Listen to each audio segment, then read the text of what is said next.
Haven't really done a video in a while, but nonetheless, calorie partitioning, part 3. So, I recommend that you watch the first part and the second part before watching this, just to get some background information. But this part will basically be talking about the second most important thing when it comes to diet, which is macronutrients. So we know that weight loss, weight gain is basically calories. But in order to get a better body composition of muscle and fat, we have to manipulate macronutrients. So, as a quick example, not enough protein, or say no protein for argument's sake, you cannot put on any muscle. It's just not going to happen. You could also argue the same thing with fat. So if your fat is way too high and your carbs are too low, if you're in any form of calorie surplus, you're almost guaranteeing that it's all going to be fat. The only way fat can store itself is in adipose tissue. So you're almost setting yourself up for failure there as well, with too much of a high fat intake and not enough of a carb intake. So just some quick guidelines, very briefly. I'll go into further detail about this when I talk about protein, fat and carbs individually. But as a rough idea for males, you're looking at about 150 to 200 grams of protein a day.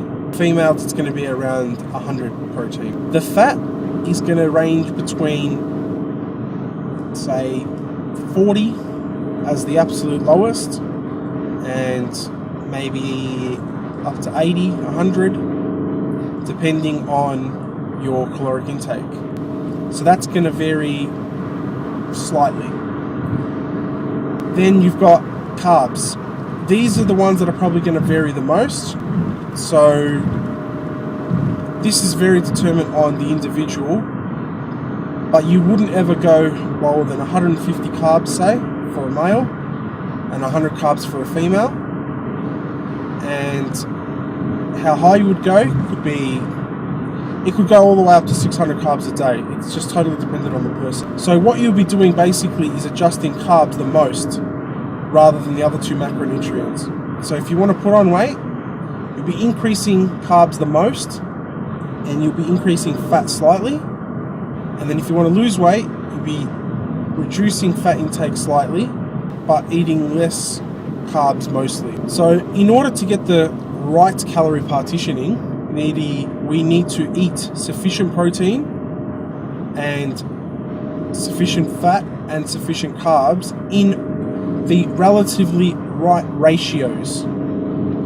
If you put one out of place way too much, you're going to get a disconnection between losing weight and staying in the right body composition. So basically, anything that's an extreme diet, Atkins diet, low carb diet, or no carb diet, wrong. If it's a super high protein diet with no fat and no carbs, wrong. If it's a diet that's just just carbs, like the vegans would, or something like that, again, totally wrong. You need sufficient amount of protein. So any extreme is going to be wrong. And that pretty much sums it up for Calorie Partitioning 3. Sorry it's been a while. I'll hopefully get a next video up within another week. Thanks guys.